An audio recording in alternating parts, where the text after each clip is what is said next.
Ultra Squad, man. That's the title of the video, man. Look, 24 hours with Euphoria's Jacob Elordi. Hope I said that right. I don't know who this is. I know I saw him on the episode of the first episode of Euphoria that I had reacted to. You know what I'm saying? If you ain't watched that video, go check it out. You know what I'm saying? Go watch it. Listen, I just know he was a douchebag in that first episode, bro. And he was just, he's playing his character really good. I'll give him that. So we finna watch this, see who he is, I guess, you know, in his regular life, I guess. Got any more recommendations? Leave them in the comments below, okay? Like the video, subscribe. We got to say anything and everything over here. Just leave a recommendation, and I'll probably get to it. All right, let's get it. It's from when Fezco beat me up. Who is Fezco? Very cool. Actor Jacob Elordi plummets to his death from Hollywood sign. That's not something to talk about. Okay. Kind of speaks for itself, you know what I mean? It's pretty surreal. I remember when I was small, That's dope. the first memory I have of coming to Hollywood, I was like 8 years old, and I have this impossible memory because it wouldn't work from where I was standing, but I was where the stars on the boulevard are, and there was this postcard of James Dean, and I remember saying to my mum, I was like, who is this guy? Like, his head is everywhere. In my memory, it's burned in as like this slow motion turn around, and there was just this giant white sign. So it's impossible from where I was on the strip, but for some reason, that's like what stuck with me. It's kind of, I don't know, it's quite magical. Good job, man. Seems like you came a long Listen, way. pal. Listen, hound.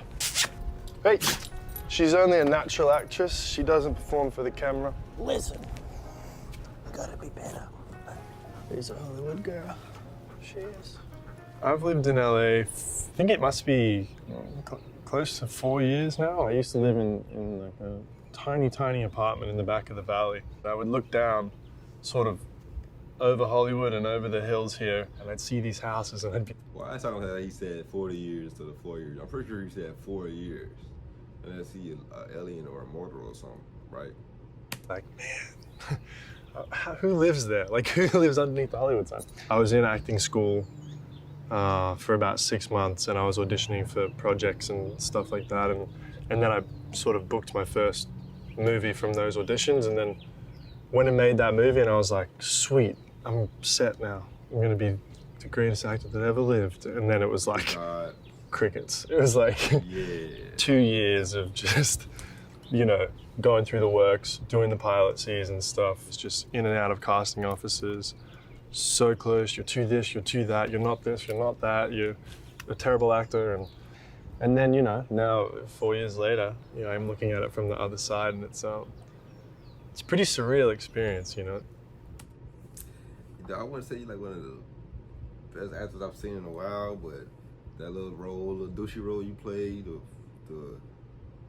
the movie or the TV show Jock, especially 2022, the way they have the bad guys supposedly in, like, you know, TV shows, like, you play that role perfectly. Like, you played a role that's like, people know that's not real, but like TV take it to an extreme, and that's you, bro. That makes sense? That's a lot of what I said. Y'all know it didn't make sense. Let's keep going. Sorry, y'all. I think Euphoria is like this cocktail of every single possible experience that a teenager might have or a human being might have put into one high school. I think there's something in every character that you can relate to, and there's these human themes, you know, there's love and loss and being wanted and not being wanted, and I think that's what the beauty is of the show, is that you have so much time that you can kind of dive into his life and see where he comes from, and once you see sort of his dad's story and his dad's kind of trauma and that being passed down to him, it's kind of like, you know, I doubt there's anyone that can really come out of that situation unscathed and, you know, a happy camper. Everyone is born into this world, and then you get given a set of experiences to play by. You know, so there's a reason behind the most heinous, awful people in the world. There's always a story behind, you know, that kind of trauma and that kind of tragedy. And whilst it doesn't validate their actions, I think I think it's good to have empathy and sit back and realize that everyone comes from somewhere. Go!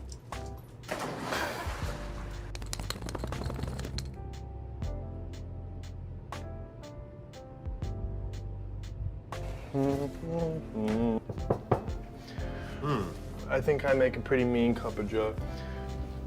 Yeah, thanks, no. I never had coffee, guys. It's good soup. This is a painting by my friend Marco Ristic, the Magnificent Mackie. He's a madman, but it's like a Buffalo 66 take. What the frick And is it's that? my favorite. I just don't have anywhere to put it in here because it's like a black hole, and I feel. So it was like a big stripper, you know what I'm saying? She got like a little red top on, some red bottom stiletto boots, you know, and they like a farmer, you know, he from the future, and he wanted to go to a strip club from the past. That's what it looked like. What do y'all see? It looked like a hamburger too, but what y'all see? Like I'll get sucked into it and never come out again. It is a gift from a dear, dear friend, and it's a Rebel Without a Cause poster from Japan. This is probably like my prized possession. Before this movie, men weren't allowed to show like tears or like a great amount of pain on screen, which is also interesting that this is like a Japanese print, because in Japanese culture it's the same kind of thing in their cinema. There's no tears, no crying, and then you have James Dean on the screen, like just tearing himself, not to use the quote, but like literally tearing himself to pieces on screen. I would just like kill to go back to that time and be in a theater and like be a young man and like see that performance. It must have been crazy, you know? Okay. You know, I have been watching a bunch of film noir, but when I really got into film noir was I was supposed to play Orson Welles in this movie.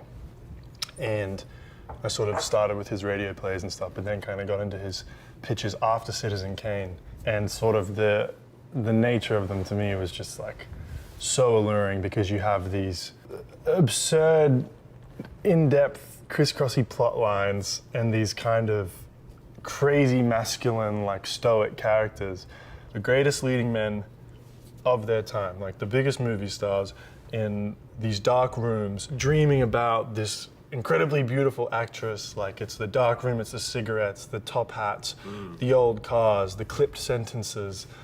You know, it's everything about it is like, it's probably one of the sexiest genres of film that there is, you know?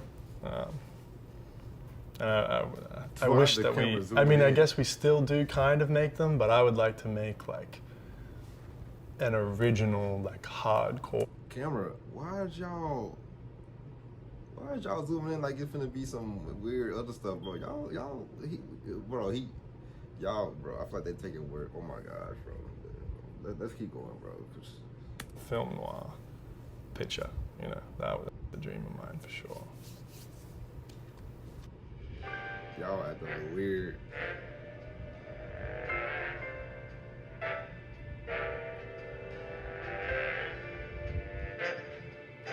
What the heck is this? Oh, there I was. A promising young buck from Brisbane, Queensland. My Australian accent, long gone. My appetite for the truth, insatiable. 24 hours, by God, I wish we had that kind of time. You know, I could have been somebody. I could have been something, but I sat there and I waited and I waited till finally she called. Is this real? Jacob? Anyway, yeah. Thank you for stopping by. I ain't gonna count to y'all. That was like mediocre. I'm not trying to hate, bro. It's like a Disney Channel show. You know what I'm saying? I ain't gonna count to you. And taking a peek at peculiarities, I'm off to the pictures.